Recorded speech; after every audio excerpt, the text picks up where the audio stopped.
Hi all, welcome back. Carrier Battle, Philippine Sea, Scenario 6. This is my part 15. We're still on turn 4, which is a 9:30 day turn. And we're in the Japanese air attack segment. There was 2 raids to be dealt with in that segment. We're in just first action phase. 2 raids to be dealt with.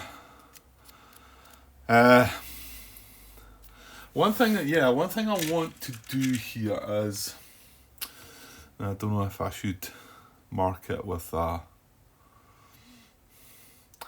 we hadn't done our search segment this time. I just wonder if I should leave a green cube on that until I've done it and then take it off, just so I don't forget. Or I was thinking more, put a red cube on it when I've done it. Green means it's good to go. I just want to keep an eye on the fact that we've not done it, because I've realised that, funny enough, Martin just made that suggestion to a comment, which I seen today, and I'd only just realised last night. I think I was talking about in the last part about the fact that there's no real rush to do it in the first phase, and you might want to see where things are going to be for your search. And yet, I've talked about this, but these 2 forces are outside the search range at the moment.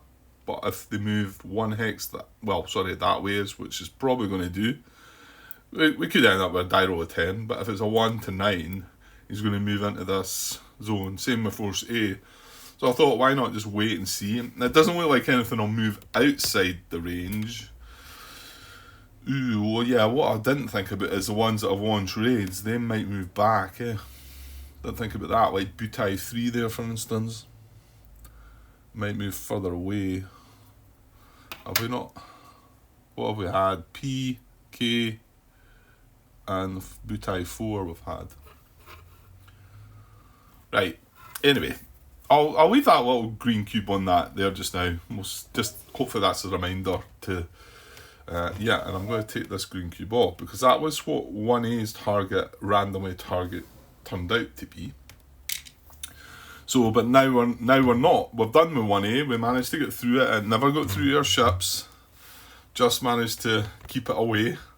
So hopefully doing the same here. So let's just go back to the same procedure, which is back a bit, Grant. 5.7, the Japanese air raid attack procedure. And that's where we're at. And the first step is to choose a target task group and then resolve the battle line. But it's kind of all built into one, this. But it was confirmed that we do each of these separately. So here we go. Well, I'll just do it as it says on the attack segment. I'm going to randomly select. Well, I think the reason you're not maybe picking this first is because if you get the divert result, you ignore the task group, don't you? So we're as well rolling for this first. So in actual fact, well, it says resolve the battle line, and that does include using anti-aircraft fire. So maybe, fair enough. So we're going to roll on this again for task group, for raid 3, raid 3A. And we're rolling on the action versus battle line table. Now, if we hit the overfly, we've no anti-aircraft fire left. I haven't flipped them over to the other side. I've just used it all. So if we get this, we're basically going to not get anything out of that. So we kind of want this result, because if we get this result, it's basically the same as this result, I think. So we kind of want a 1 to 3. Anything else won't really do. Here we go. Oh, how about that? A 3. Excellent. Right, so we are going to divert and attack the battle line. And it tells you just here, well, I'll need that chart again in a minute. It tells you that if a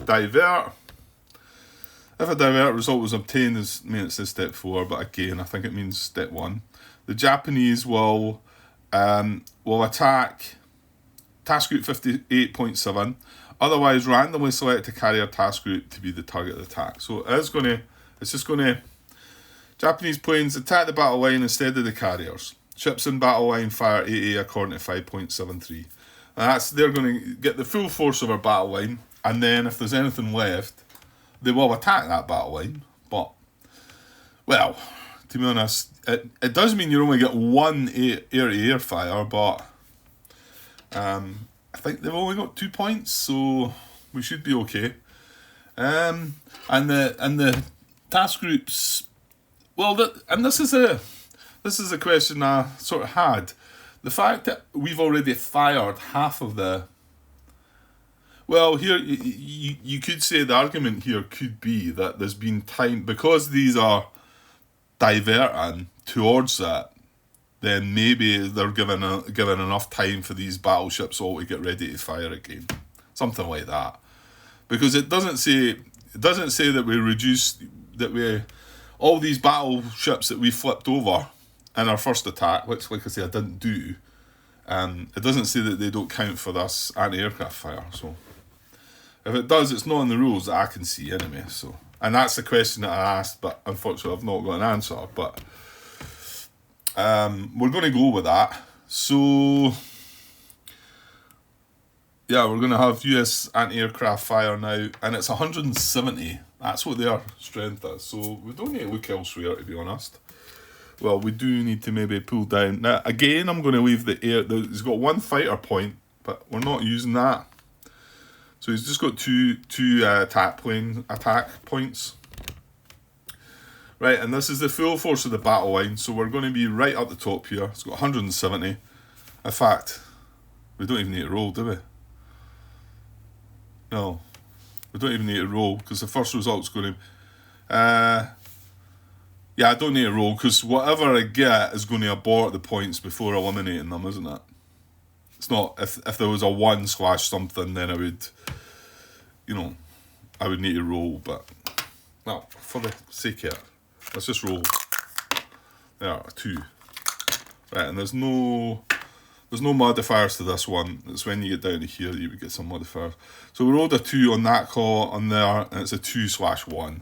So these points are aborted. So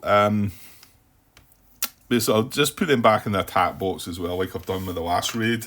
And then that's Air Raid 3A. Let's say they've got nothing to fight with. Both points that they had were aborted. So that comes away. And then just swinging away up there. That goes... Oh, right, we need to know the range. That was Butai 3. No, he's up here. So it's 1, 2, 3, 4, 5, 6, 7, 8. He's 9 away. So I'll come across a bit better. It's much smoother when you move the camera like that with this app, right enough. What did I say? 9. So he's in the same box as well, isn't he? There we go. And these are still shown in there, but that's it. That's the raid's finished. They've never done nothing. So that's us managed to avoid day 2, but we've got plenty more incoming, and we've got to get a couple of flights landed, and yeah. There's still stuff. That was it all, wasn't it? The rest of the stuff in that hex is ours, isn't it? Yeah. Okay. But we're going to get another 2 raids next turn. From 1B, which is here. Oh, they're quite a lot as well, are they not? Oh no, they're not. It's only 4, that one. So we're going to get that next turn, which isn't too bad. And then 2A. Well, actually, that's maybe 4 as well. Yeah, so not too bad. The next 2 coming in, but then the next ones after that, they're the biggies. This is what I would say, it's 10 and 11 or 11 and 10 or something. Yeah, that was a bit of a beast. Right, so now we can move through this segment. There's nothing more to do there. We've nothing to attack with them. None of that needs doing. We're going to advance the phase marker onto phase 2 and then push that back up to move all your raids. And phase 2. So, and like I say, Air Raid 1B, and he goes. Air Raid 2A moves his 2 hexes, and he goes. And then the 2 biggies from Is it Butai 4? Yeah. So, yeah, I don't think it matters. I think it might possibly be that hex that's straighter, but it doesn't matter. He's in on top of search planes, that doesn't matter. And then 1, 2 for that one as well. Okay, that's all their air raids moved. So we've got another 2 that are going to attack, but not with great strength, so we might be able to fend them off. So yeah, maybe not as bad as we're thinking. Roll for mission movement, and then we're going to draw some sequence chips. Right, I will roll for movement. Let me zoom down. Yeah. Just do that with camera. Roll the 2. So I'll put that up there, and then we're going to draw another 5 chits. So first one is Butai 1. Okay. Right, so first things first, Grant. Remember to reduce detection status and, well, yeah, that's all. That's annoying. That's now I'm going to have to go and find out the answer to this other thought that I've had for a while, because, well, like you said, it didn't matter if you, because I've not done my search yet. Because that's going away, isn't it? That's going away. He's now become undetected. Just let me leave that there just now, because I'm maybe wanting to ask this question. You would think this would be in the rules somewhere, though. Like, because, I mean, I could divert my attack now to this, which is located, but I don't know if I'm allowed to do that. And if I'm not allowed to do that, what do I do with that? So you would think it'd be under air to ship attacks, airstrikes, somewhere in here. US airstrike procedure, maybe. Well, I think that's when we're actually making the attack. So it's probably just to launch the actual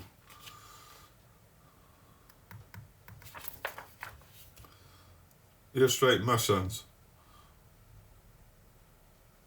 Let's have a look at that. Right, so you think if anywhere it's going to be in here.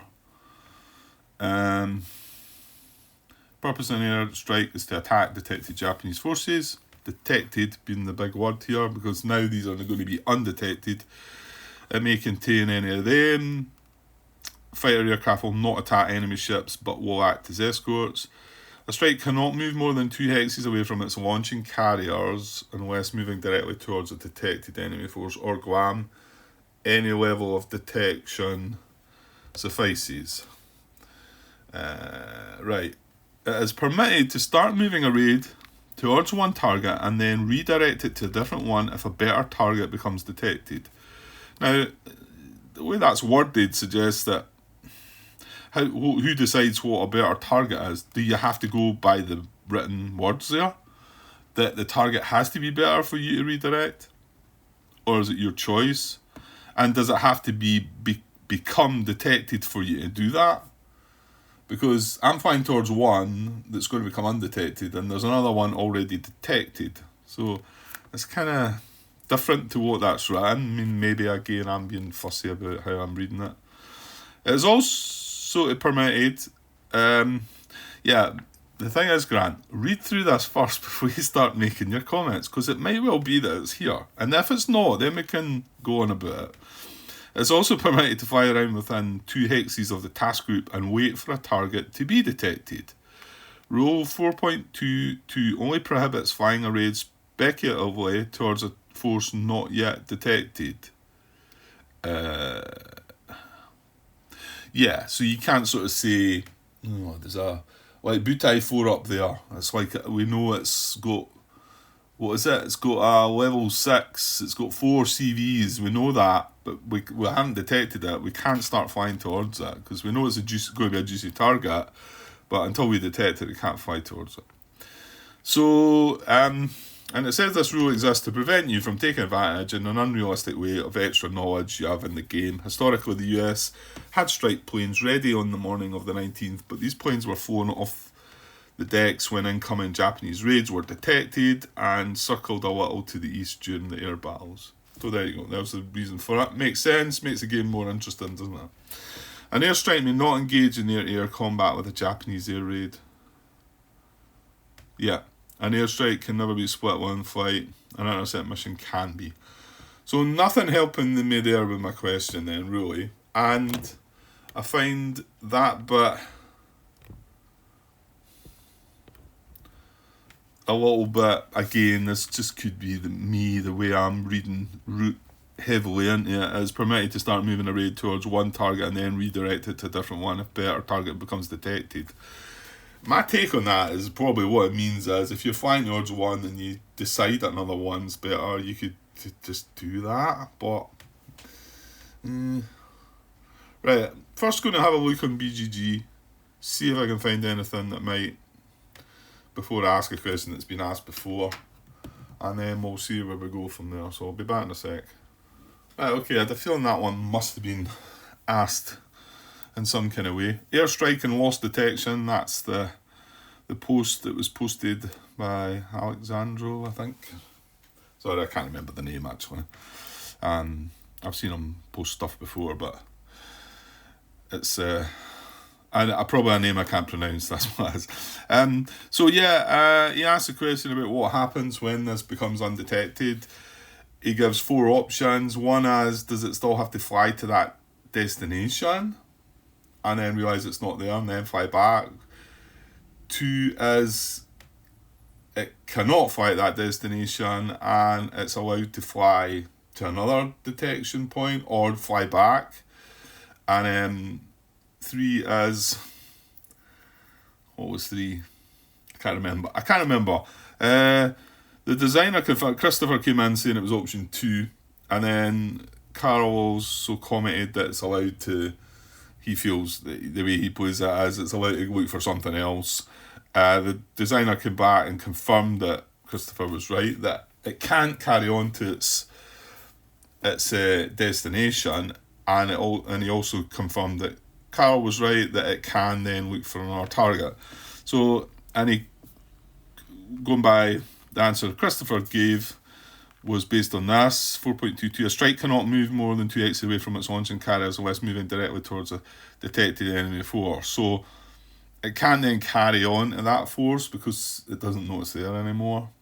There was a bit of debate about it, and I think some guys are going to house rule it, but I suppose I'm going to stick with what the designer is intended. There's reasons for both, I suppose, that there was arguments to say like communication wouldn't allow you to be able to stop flying towards that because how would you then know it's not detected anymore and things like that. And then Carl's comment was related to this point about it being allowed to go and target a better target becomes detected, which to me is maybe could be written a bit better, but that could just be me. That tends to suggest that the target's got to be better and the target's got to be just become detected rather than already be detected. That's the way I read it. And it just could be me because sometimes I read things like differently from others. So we're going to allow ourselves that we can't then fly towards that. We can decide to go for something else. And in some ways I wonder if there should have been, because it looked to me, looking at that post, it suggested to me that this was its target. I'm counting this as its target. Shouldn't there maybe have been some kind of marker that states that we are going for Butai 1? I guess that makes it kind of, because it's not a marker, tends to lend you to suggest that you can go for another target if you want, as long as it's detected, sort of thing. Anyway. Right, let's get on that. So we've activated Butai 1. He has now become undetected, so I'll take that off. So now this airstrike mission cannot continue flying towards that. Now, he could fly towards that. He could fly towards this. This is just a small force. That's why I wasn't going for that one in the first place. Butai 3 is what? It's just got the level 1 carrier chip. Which if that's going to upgrade again if, because that's launched an air raid now, isn't it? That's going to upgrade again if we get in the search bit. No, if it tries to launch a raid, I think it'll upgrade, something like that. Okay, well, we can decide come the time. That's in our air movement segment, so let's just move on from that. So we've drawn chip. Butai 1. Right. Butai 1. Okay. Well, I wonder if his air raid is still classed as being out there just now. And the reason I ask that, obviously, is because it's in here. It's returning, isn't it? I mean, it's allowed to have 2 air raids out there anyway, but does that count as one for the moment? Let's see if it gives us. I get the feeling I'm not going to find the answer to that here, but 2 raids in progress. Oh, it does. There you go. Let's go. It says for purposes. Where are we? For purposes of this rule, all units on return tracks not yet reached their servicing boxes are counted as a single raid. All units on not reached their servicing boxes. Yeah. So it's in the air raid return track. So I kind of thought it would count. So there you go. So we have got one. Butai 1 does have 1 raid out there, but it's allowed to have. It's allowed to have 2. Basically, yeah. So it can still check for another air raid. Oh, good. Right, so what do we do here again? We count out the range. 1, 2, 3, 4, 5, 6, 7, 8, 9. And we check for that side. We check for a launch. We're on the 930 ton, so there's nothing. The max range is 12, so that's fine. And we're on the 9, so it's nothing and nothing for that. So yeah, and it needs a 5. Rolls a 7, so that's another one. Now, yeah, this stuff's not going to change the commitment index, is it? Because Butai 1 is a known carrier with a commitment level of 5, which doesn't change. It's only if it's a level 1 and it's air strength. Oh, there was a now where was this? I had it in my tablet as well. Right, it's in rule 7, I think. Just while I'm on this, right. So Butai 1's going to launch a raid. Let me find what I'm looking for here. Yeah, it was this here. I haven't got a worry about maybe I'm missing this, because I don't recall doing any of this. This is when you're moving from a level 1 to a level 2 and we're rolling on this table. But if it's got known air strength, then this modifier comes into it. I get the feeling I've not used this. So I might have made a blunder with this. And you can see that if the known air strength, whatever it was, it gives a certain modifier to this die roll here.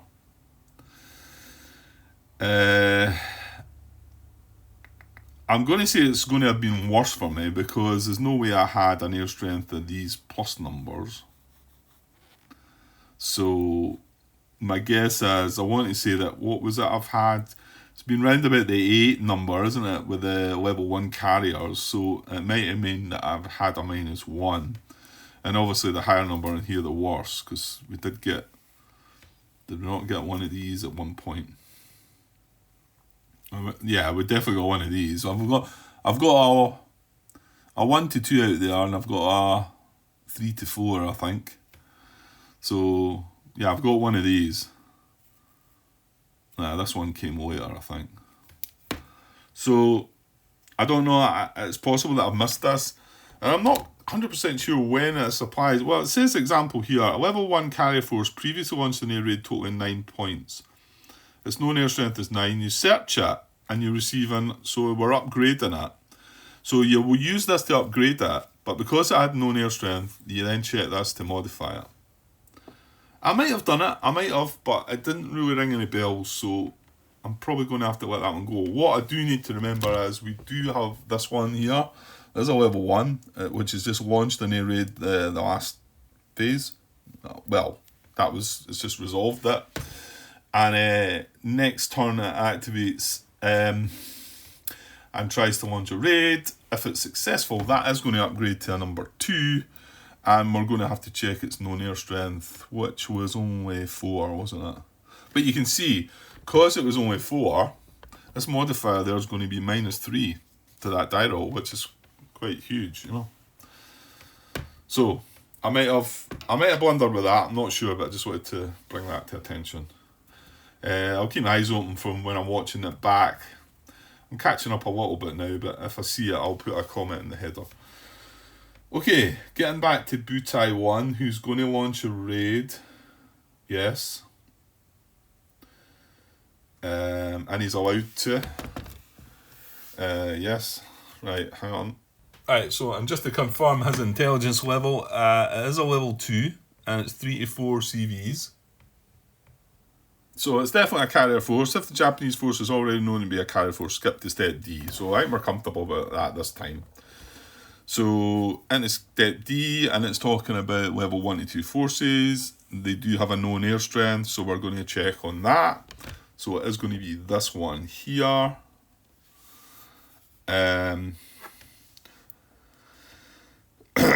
So this is a 1 to 2 with a known air strength.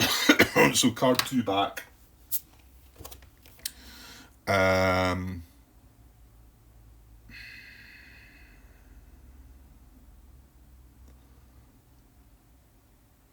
Select the column corresponding in the known air strength. Apply, yeah, and this is where you got to look at 9.24. Apply column shifts for the force type, e.g. 1 to 2 carrier, then cross-reference with a die roll. Okay. Right, so... Right, this is air points on the Butai display, and it references us to 9.24. Oh, hold on. Hold on, stop, Grant. You've got 2 raids out, haven't you?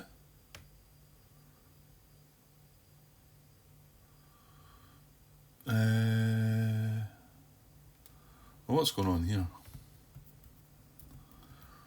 Butai 1. Yeah, no, I do. I've got 1B. I have 2 raids out, actually. This can't happen. Yeah, I was forgetting about that. These shouldn't be up here, though, should they? They should be in the middle. Have I just nudged that? Because they've only just moved into the hex. We don't know their makeup yet, do we? We don't know... Well, to be honest, they couldn't all have been fighters anyway, so that's the box they were in, so I'm assuming they should be there. Yeah, so we do have 2 raids. I'm forgetting 1B is in its hex, and we've got 1A which counts. So yeah, let's kind of scrap that and rewind a little bit. So yeah, a force which already has 2 raids in progress cannot launch a raid. And then for purposes, like we said, we read that, we do have, that counts as 1, and the other one that's out counts as 1, so we do have 2, so in actual fact, Butai 1 cannot launch an air raid, so, well, that's good. So all he's going to do is move then. Now he's got an air raid in play, so how many's away? 1, 2, 3, 4, 5, 6, 7, 8, 9, he's just going to stay where he is, isn't he? When he's got a rain, strike out there, if he's got 9 hexes, he does not move. So Butai 1's not going to do anything then. Okay, that's fine, that goes away. That's our first chit drawn. Okay, I could have speeded that up if I'd realised earlier on. And yeah, it doesn't move, so now I'm going to draw the second chit. And well, one thing that did happen to him is he became undetected, which was bad for us. So anyway, right, US move. Right, I've still not felt the urge. I mean, right now I think we can move outside of their air raids. So, you know, some of you guys out there are probably making the most of that and using that. Because the thing is, it would leave all our air raids there as well, wouldn't it? And then there's no risk of them getting through. They would have to move into hex again. Seems to make awful good sense, right? Hold on. The one bit that doesn't make good sense is we need to land these 2 flights. Now, the other ones that are in the hex, well, that's what 4 and 5. And we've not got enough to launch another one. 4 and 5. What about 2 then? We've got 2, 3, 4, 5. We've got 2, 3, 4 and 5. And 2 and 3 can have a fight. Well, 2's a bit risky. And 4 and 5 need to land. So we've got 2 and 3 against, say, 2 raids. Yeah. The problem is if we move the force, it now means that the other missions are going to have to fly back into the hex and put more critical fuel into them. Yeah, I suppose it's like one could, there's one good bit to it and there's one bad bit to it, but I think I'll take my chance. The 2 raids that are 4, they're both 4 strength, aren't they? So, and we were able to cope pretty well there. Okay, we got one that hit the battle line, fair enough, but yeah, I think I'm just going to leave it again, not mess about with that. So I'm not going to move. Again, I dare say I'll realise that there's times when you can do that better. Right, Force G, Golf. That's the next one. So where be Force G? Right, he's way up the top. He has nothing on him, so he's just a level 0. So we don't need to worry about detection, etc. 1, 2, 3, 4, 5, 6, 7, 8, 9. He's 10 away. So 10 on there's nothing. On there's a -1. Rolling a -1. Needs a 5 result. That's just a 3. So 3 minus 1 is 2. He's not going to launch a raid. Good. And he's going to move. Where the movement dice is 2. So that's going to be, he's in that zone there, so that's going to be to the east. That's okay. So I think he's still in our search zone there. So that's fine. Yeah, it's Force J and A I want to move. That's what I want. So that's Force G. Because if I don't get them, I might be tempted not to search again. Thing is, though, well, who's to say that next turn I move my airstrike mission towards this, and then the next again phase, so I say turn, I mean phase, and then the next again phase we do the search, spot this again, then I'm still on my way to that. I can still divert to that instead, can't I? If I feel that's a better target. And that's the way I'm reading that, I think. I think it's my choice. I think it's my choice as long as I'm flying towards a detected force. But let me know if I'm missing something and I need to be stricter about that. Okay, so that was Force G. Yeah, let's see an A or a J. Come on, let's see an A or a J. Right, so next one, this is the 4th ship out of 5. Right, I didn't deliberately go hunting, guys, honestly.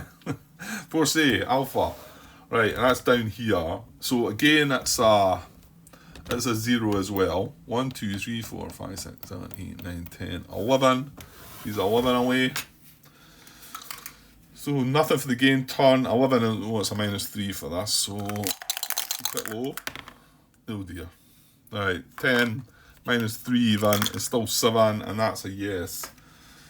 So he's going to launch a raid.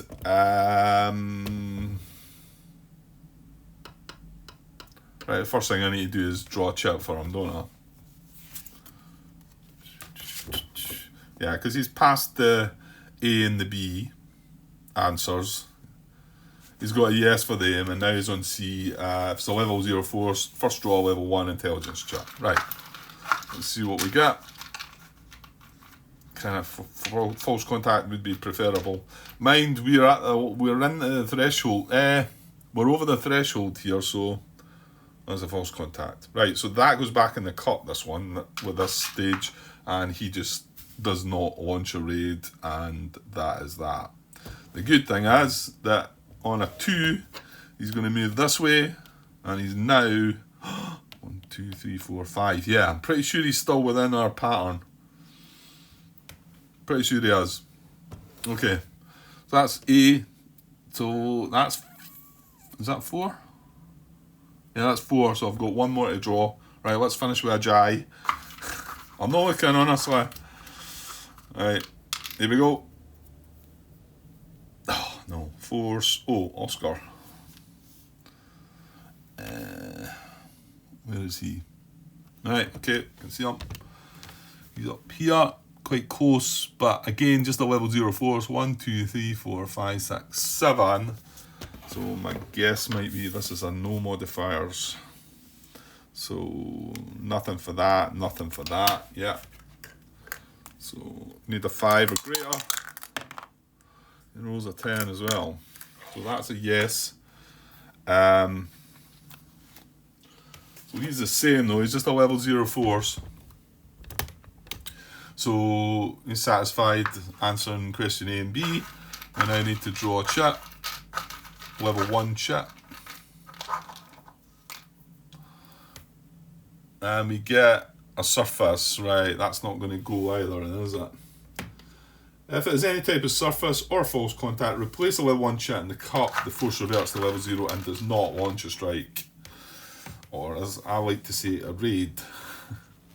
I've noticed that it says strike quite a few times, so it maybe is meant to be meaning the same thing. It's just with some of the terminology is awkward to get your head around, and then, you know, when we start seeing things like this is an air raid and this is an air strike, you know, you start wanting to separate them, and then when you see things within that talking about a strike when you feel like it should be a raid, I think you get what I'm going at. So Force O, Oscar, is going to move in the 2 direction. So southeast is 1 to 5, so it's going to go there. And that's going to be that.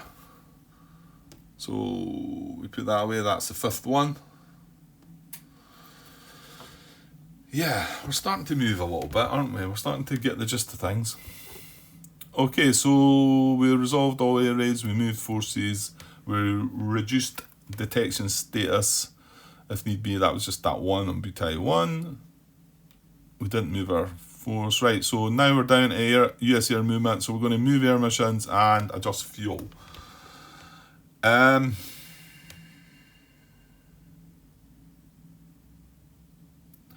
Okay, I know I've looked at this a few times. This is the one that John Brown brought up to me, but I looked at it again today when just before I came up the stair because it was bothering me. But I wonder if there's anything written. Maybe I could do a research on BGG for this. I know I've looked at this before. I maybe mentioned it again last night. So an air mission must pay 1 additional fuel point to land over and above the cost to move into the landing hex. So that's over and above. So if it's got to move into the hex, it pays 1. If it's got to land, it pays 1. So it does seem to suggest this, but it's just the way this bit finishes. So it says it is permitted to land some of the air units in a mission and leave others aloft. Well, that right away, okay, you're allowed to do that. You don't have to do that.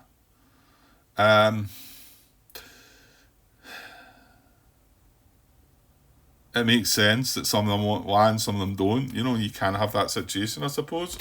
But anyway, so it carries on. In the case where the mission is remaining stationary in the landing hex, it pays 1 fuel point, not 2.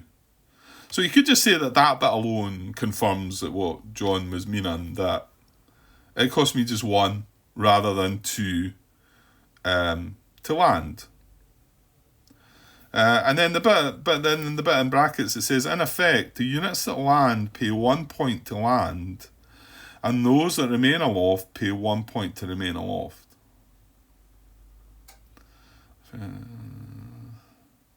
Right, yeah, so some of them are using the 1 point to land, some of them using the 1 point to stay aloft. Yeah, you're overthinking that, Grant. It still means that if you land everybody, it's only going to cost you 1 fuel point, not 2.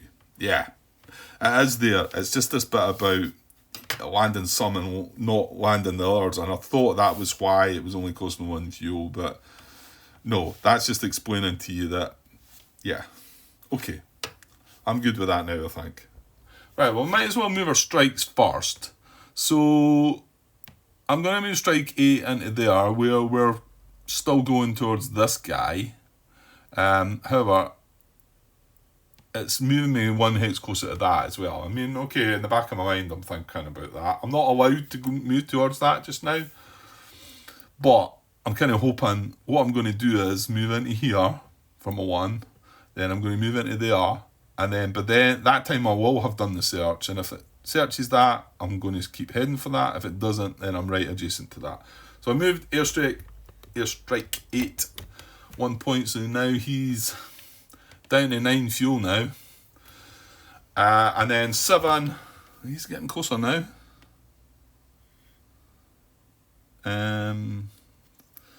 Let's just think, yeah, if he was to become undetected and he wasn't, yeah, I suppose keep that line. So that's me moving.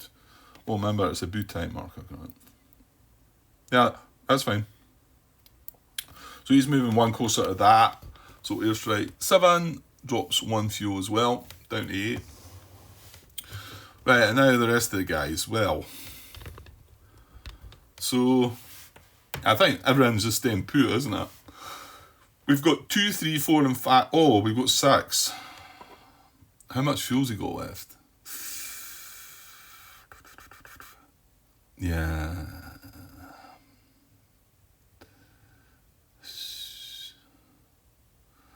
You're going to have to watch about what you're landing. Well, the thing is, I've got nothing on the decks ready to take off.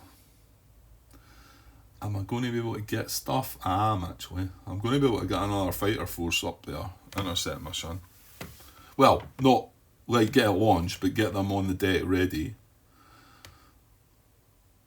I'll need to watch the landing thing and the limits to the deck and that as well, but that should be fine. So do I want to move intercept 6 back in and maybe land them as well then? Well, when would I have to land them? Yeah, we'd have to do that before we decide on combat. I think I might, yeah, I don't know. I'm going to say I think I might just land them, but right, I think I'm going to move him the 2, and then that gives me the option. He's got 4 fuel. Right, so I'm going to move him the 2. 1, 2. Right. So he's going to. This is 6. So he's on 4 fuel. So we're going to roll a dice. I don't need to get that table. So it's a 1 to 5. It's going to cost me 2 fuel. 6 or higher. It's going to be 3. Right, we get luckier that time. We got the 3 cost the last time, didn't we? So he's going to have spent 2 fuel to move the 2 hexes. 1, 2. So he's still got 2 left. But obviously if he attacks, he's critical. And if he lands, he's comfortable. So, yeah. And then the rest of... now, see, here's the point where I feel like they need to spend the points because they're lingering in the hex. And I mean, it does...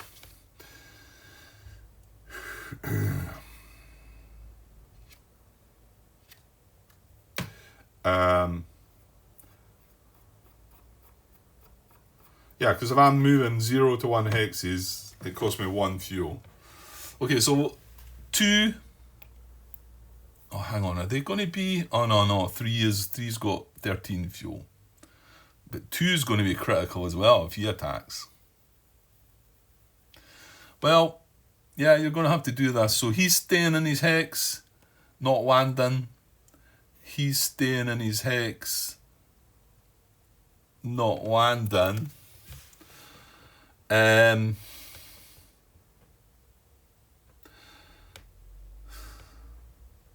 Yeah, and I suppose I spend the 1 fuel here then. So he's staying in his hex but landing, and he's staying in hex but landing. So when I come to land these, I don't need to spend that extra fuel. That's me spent the fuel.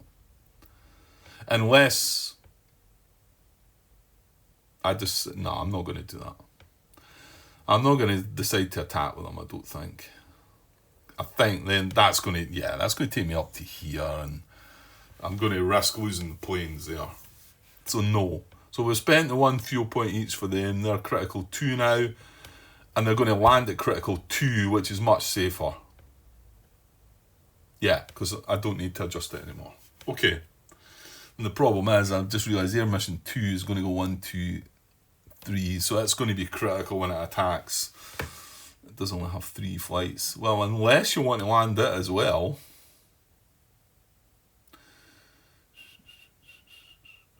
So you've got, well, it's the same situation as 6, isn't it?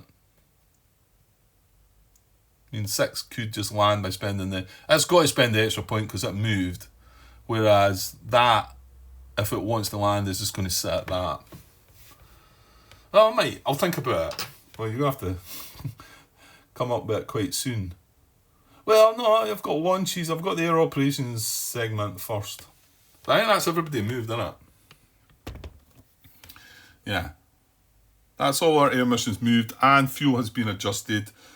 So all the fuel's been adjusted, and if I want to land with any of the units that were in the hex, that won't cost me any extra. The only one that is going to have to pay more is Intercept 6, because he moved into the hex. Yeah. So now, do we want to search? I don't think so. I think I can leave it another phase yet. See if we can get that Force J dragged in.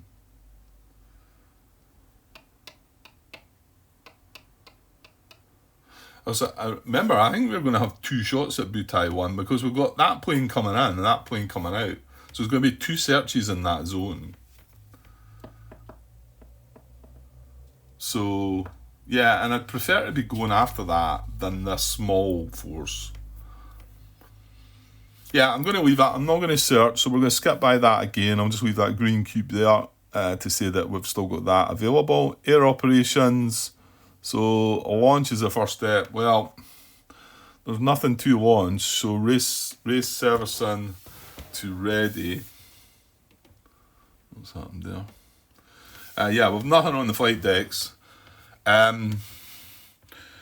So race servicing to ready.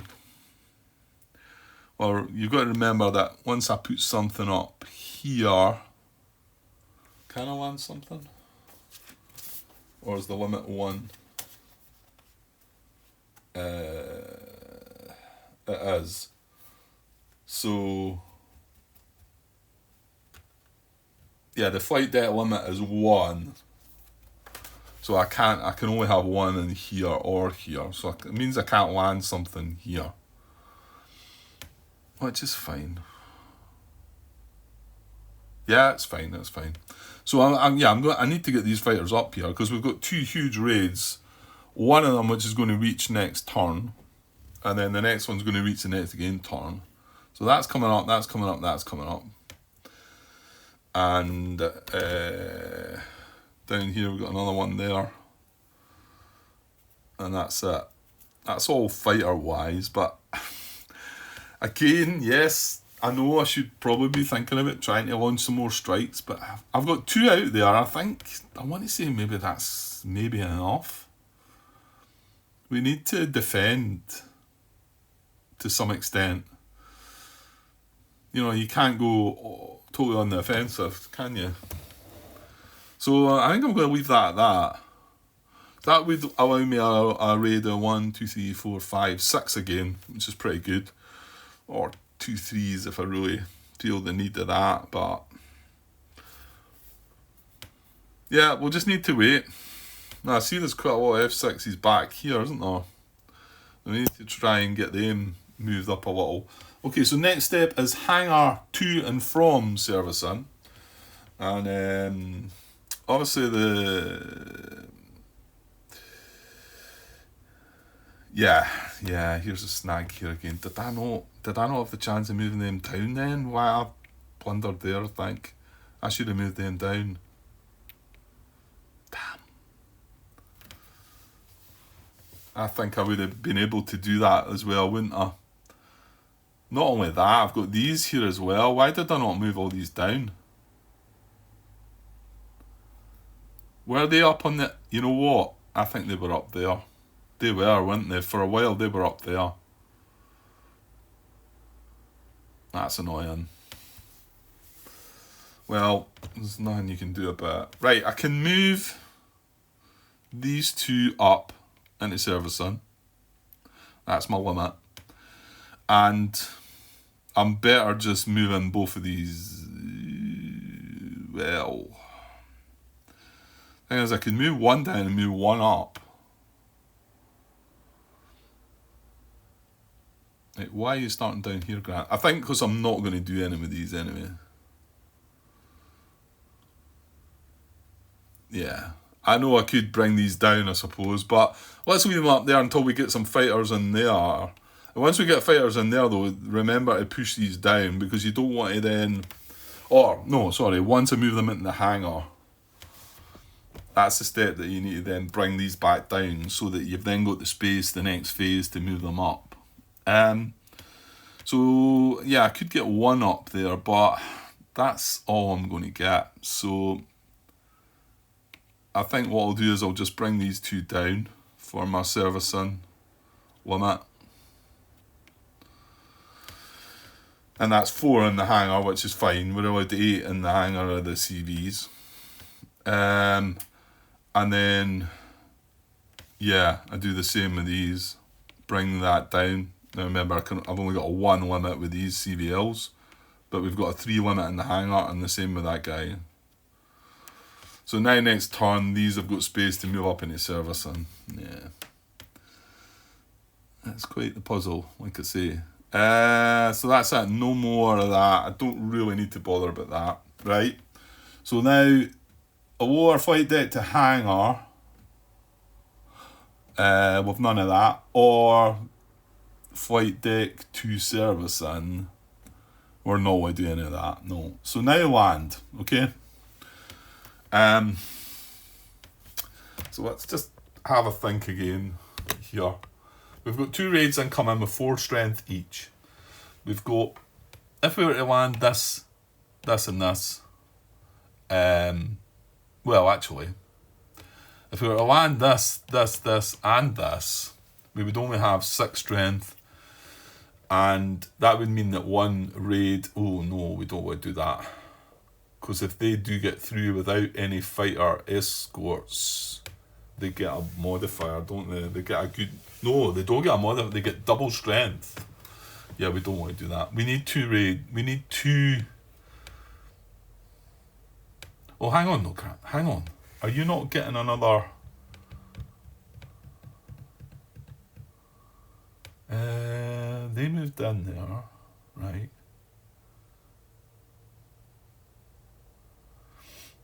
No, I'm not getting another, because the next step is going to be US air-to-air combat, and then they're going to attack our ships. Yeah, I'm not getting another launch. Okay, so that makes me feel that I've got to keep one of them up there. So I think what we'll do is we'll keep that, and we'll keep Air Mission 6 then, because at least it's got the 1 extra flight. It's going to be fuel critical though, but what can I do? And no, it doesn't really matter about them having to spend on our fuel point, does it? Okay, so I'm going to land these guys. Now, these are not fuel critical, so, but I can just move that fuel marker along there, can't I? Because it'll get used again. I suppose that's where you should leave them. Or somewhere up there.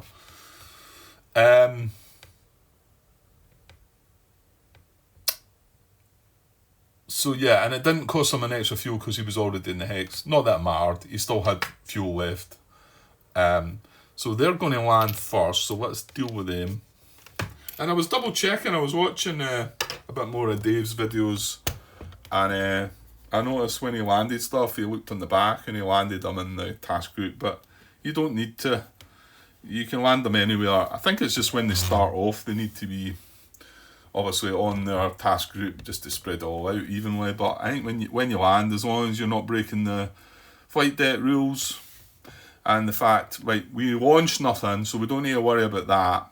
What we do need to worry about is, like I say, I cannot land anything here.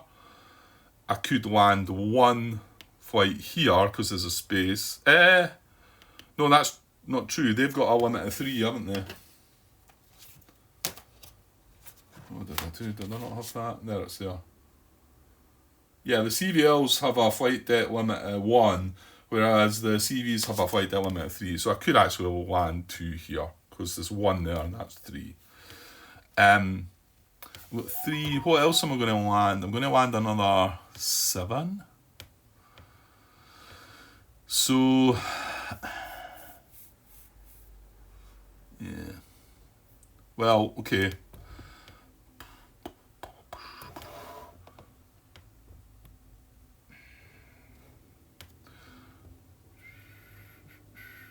No, that's 1s and 1s, remember, Grant. Right, okay, I'm going to land 2 here.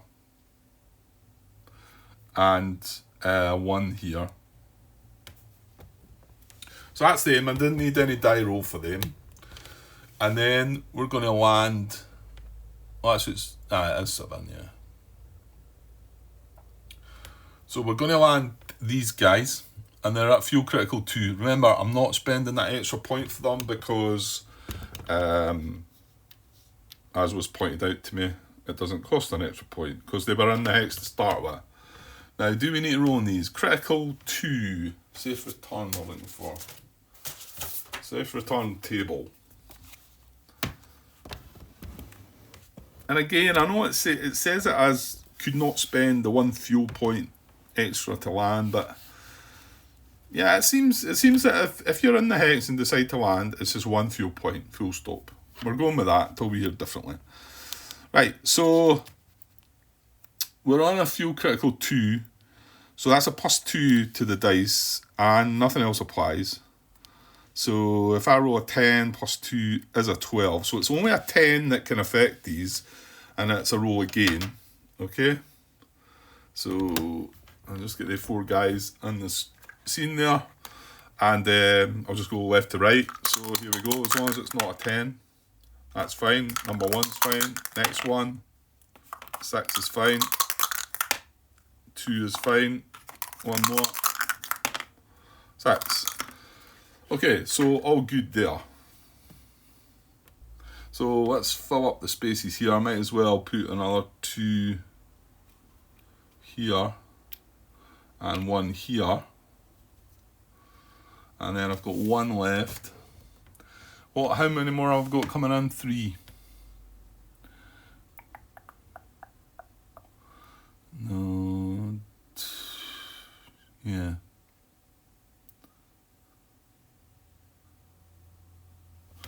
Yeah, I suppose that's fine.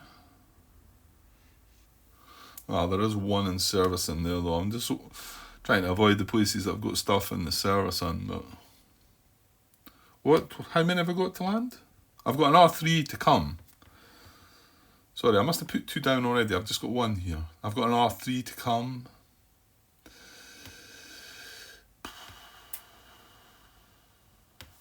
No, I can't put 1 there because that's full. Right, I'll put it there then. I think. Yeah, that's fine. Right, and then we've got 3 more to come. Now I can remove that fuel marker, and what I'll do is I'll put this one ready for the next time that flight takes off. So we've got another 3 with fuel critical 2. They're the same, they were in the hex as well. So 3 of them. And it's just the same die roll then. So as long as we can avoid a 10. That's a 2, that's fine. A 6. And a 1. Okay. So no trouble there. Right, so landing these 3 guys. No, can't go there. Can't go there, can't go there. Trying to avoid service, and here's 1 here, so I can put 2 here. And what I mean is I'm trying to avoid stuff that's in service and then I don't need to move through it by, or sort of move it in and out. I've got 1 left though, so I think yeah, it's going to have to go somewhere that's going to have to be moved a little bit.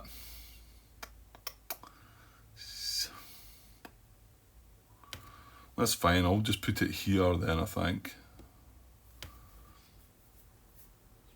Yeah, Right, that'll do. Okay, that's us landed. Everything. Can do that dice away actually. And that's me at an hour, so it goes in, doesn't it?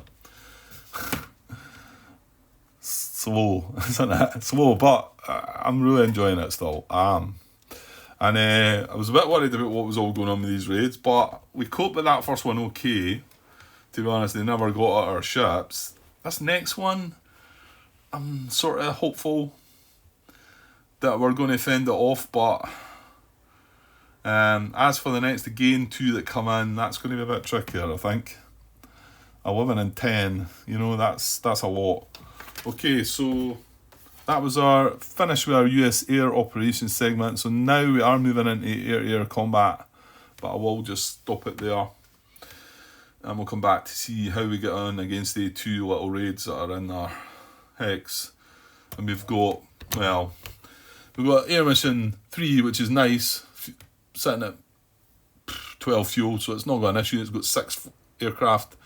However, this one's going to go critical, and it's got 5 aircraft. So one's going to have to go after one raid, and one's going to have to go after the other, because you don't want them getting through without having a shot at them, or they get to double up their damage if they get to our ships. Okay, I'll get away for now. You know what? I feel like I could still carry on, so I'll just get this copied across, and we'll be back shortly. Okay, cheers.